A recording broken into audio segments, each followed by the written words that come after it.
Denver 7 On Demand is brought to you by Ferguson and BAC Appliance Center, the best in bath, kitchen, and lighting for your home.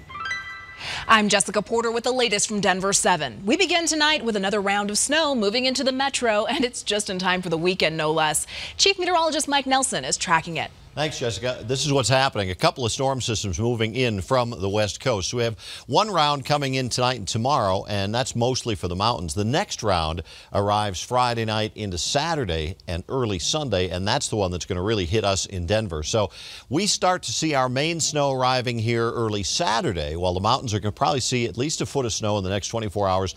And some areas may end up with over 2 feet, maybe even close to 3 feet of snow by the time we get to Sunday when the storm system begins to wind down. Worst of it for Denver and the Plains will be Saturday night into early Sunday morning. Sunday the snow diminishes, but it's very cold. We're looking at about 4 to 8 inches of snow Saturday night and Sunday morning for much of the I-25 corridor in the eastern plains. Heavier, a foot or more expected in the mountains. So your 7-day, pretty wintry for the first few days of March. 45 with flurries developing later on Friday. Snow increasing Saturday. Heavy snow Saturday night, early Sunday, and then flurries and cold Sunday afternoon with 19.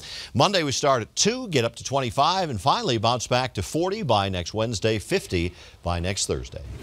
200 strong, all ready to speak their minds on a bill that would change how sex ed is taught in schools. Every last one of them will get to address lawmakers before another vote is held, a process that began around lunch and will stretch late into tonight. Denver 7's Russell Haythorne is following it from the state capitol.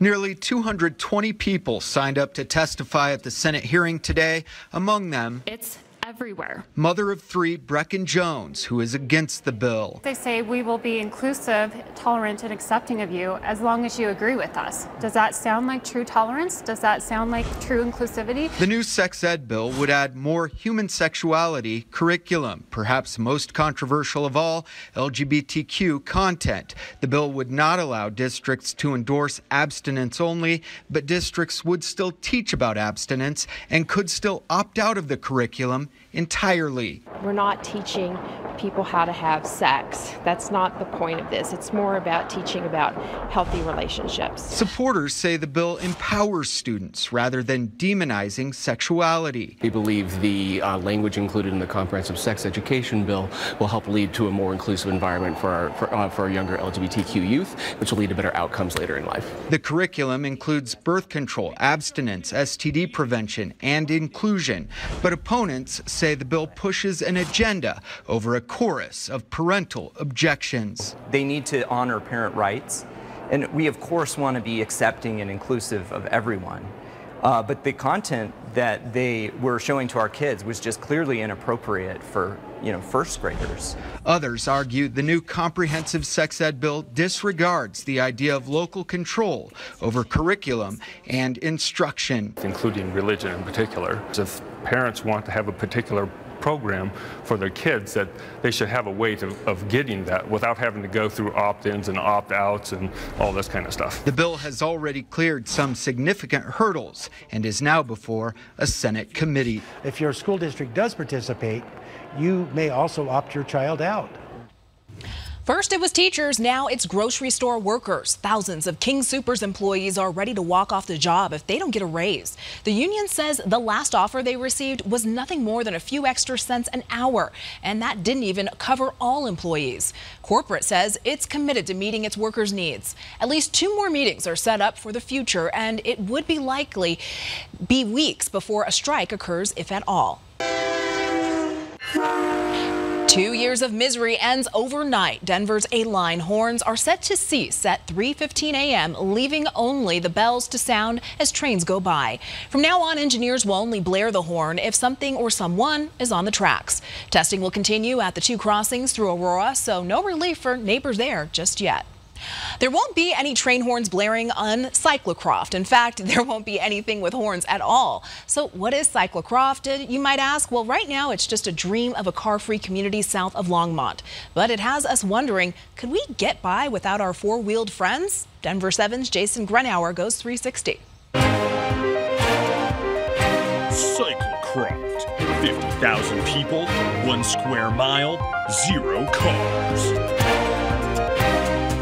idea, just an idea, floated by a Netherlands design firm and a financial blogger. That car-free city of the future would be located basically here, in the undeveloped fields between Longmont and Boulder. But while this ground is far from shovel-ready, one of the designers even said it was a fictional idea on Twitter, it still got us thinking about cars, how we use them, how much we use them, and what the future might hold. One of the brains behind Cyclocroft is Tara Ross of B4 Place. She says the cycling and pedestrian-centric model has worked in Europe and could here too. Mainly we were hoping to get people talking and asking questions about how pedestrian and bicycle-focused places like Cyclocroft could work there in the Front Range. And the idea of taking some cars off the road has some support. For many years, we made decisions to prioritize driving over all other forms of transportation. The group Walk Denver is trying to tweak that. We're pushing the city to reallocate public space so that it provides for people walking, biking, and taking transit, not just driving. For one main reason: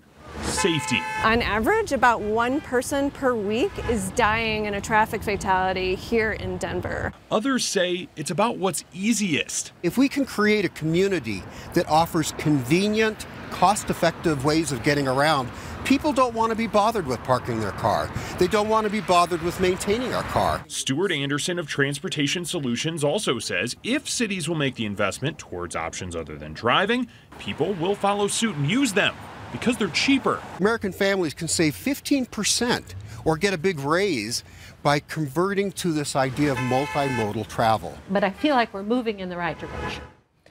Just wish we could go a little faster. Mary Beth Sussman of Denver City Council pointed to what Denver is doing. Denver Right. Plans for streets, sidewalks, bike lanes, green space, rapid transit, and more. If we're getting 1,000 people a month, we have got to think about how to using our space more efficiently and how getting people around it can be more efficient. It's a challenge, and we all love our cars. That brings us to one of the bigger groups out there. As we stand here right now, could you give up a car? Impossible. Couldn't do my job without it. For work or otherwise, plenty of people like Brad Wilson drive their cars, can't or don't want to change, and see something like Cyclocroft as fiction. I honestly don't see how that could even be possible. I think that'd be really tough for everyone that just wants to do other Colorado things and honestly has jobs that require a car. Yeah, I think it's possible. Will Cyclocroft actually happen? Probably not. But either way, it will be an interesting road moving forward. In Denver, I'm Jason Grenow, Denver 7. So what stops you from going car-free? Is it convenience? Is it that the options just aren't there? Or is it because you just don't want to? No wrong answers here. Email us your thoughts at 360@thedenverchannel.com. This has been your Denver 7 On Demand update. Thanks for joining us. Check back here later tonight for another update and download the Denver 7 app for breaking news and alerts. I'm Jessica Porter.